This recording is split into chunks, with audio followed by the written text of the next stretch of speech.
Hey guys, this is Lion of Judah from the Guild 7 from Thunderhorn server. Just want to make a video for you guys on garrisons here in the Warlords of Draenor beta. Now garrisons are going to be WoW's answers to player housing. Now as you go and complete missions, recruit followers, your garrison can be upgraded with even more features as you continue on in the story. Now right now in the beta, there's a lot of bugs still with the garrisons, but for the most part, it's pretty solid. Now, as far as the garrisons go, you're going to have three different tiers. Now, what you're going to see here in this video right now is tier 1. You can put a large building and a small building. Now, there's different types of buildings. There's going to be, of course, your small buildings, medium buildings, and large buildings. Like I said, the garrisons are going to have three tiers. As you level up, you'll be able to fill them up with certain building plots, which can be small, medium, or large, and each of them have different bonuses. Example, like you can, on the tier 2, it gives you 15% of follow recovery time, 5% massive melee buff, 5% passive caster buff, 10% travel speed, 15% garrison supplies, 10% gathering ore, or 5% herb gathering. Now, constructing more buildings improves your ability to recruit and manage followers, as well as efficiency in completing missions. Now, as you keep going, you can upgrade your buildings 3 times.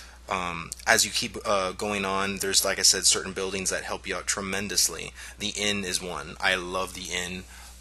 There's barracks. There's just certain buildings that give you specializations that go through your whole account as you're leveling. So right now I want to show you what tier 2 looks like. And this is the entrance of your tier 2 garrison. It looks phenomenal, and of course it expands further than just the tier 1. So now as you're looking, it is a lot bigger, it looks a lot more fortified, it just looks a lot more brutal in my opinion.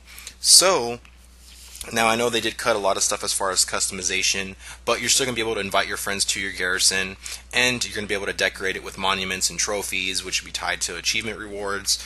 Also, stuff like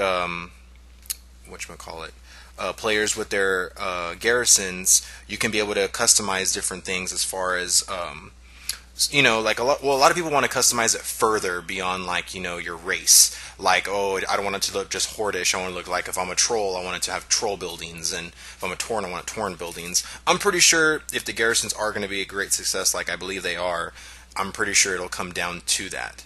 But as of right now, we're stuck with the way it is, and honestly, I'm fine with that. Now, a big thing about the garrisons is, of course, your followers. Right now in the beta, we pretty much have access to a lot of followers. They've given us to be able to level them up completely and to be able to do the missions for the followers. Now, of course, each follower is going to have a character level, an item level, and traits that affect certain tasks. Traits are affected by the followers' rarity. There's common, there's uncommon, rare, and epic followers. Of course, higher rarity followers have more traits. Now, followers gain character levels just like players from 90 to 100. You can give follower specific gear to equip on them, which increases their item level. Now, you can obtain followers in so many different ways. You can just be found naturally around your garrison. You can find them by questing. You can find them by paying people, by doing chain quests. There's a lot of cool ways to get certain followers.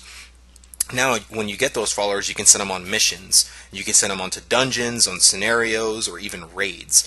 Of course, at level 100, which we have access to right now, it's pretty much clear-cut in how the followers act. Now, those missions can be completed as, of course, your offline missions can also be essential in, of course, building your garrison.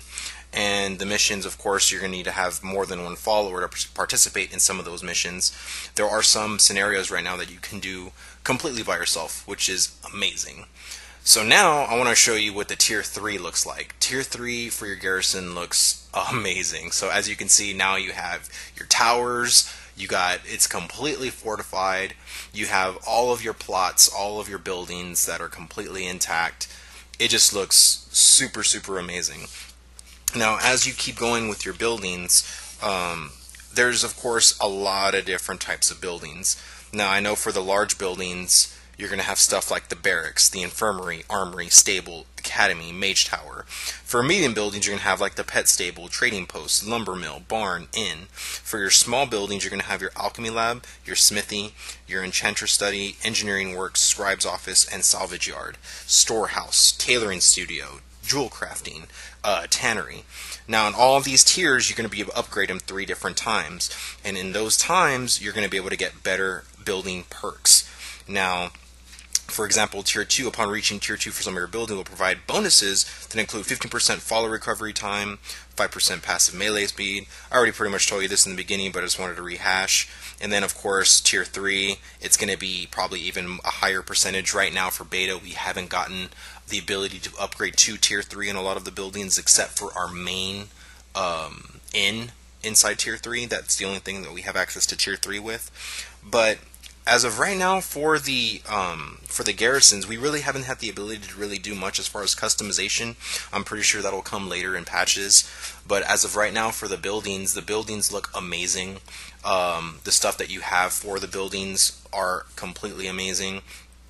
As far as everything else, you can see there like all the different ones that I just said in the perks for Tier 1, for Tier 2, and for Tier 3. So I don't know, it's just, so far, I'm having a lot of fun with the garrisons. They are completely and utterly amazing. I believe this feature is going to be I think it's going to be very essential to, of course, your core progression as questing.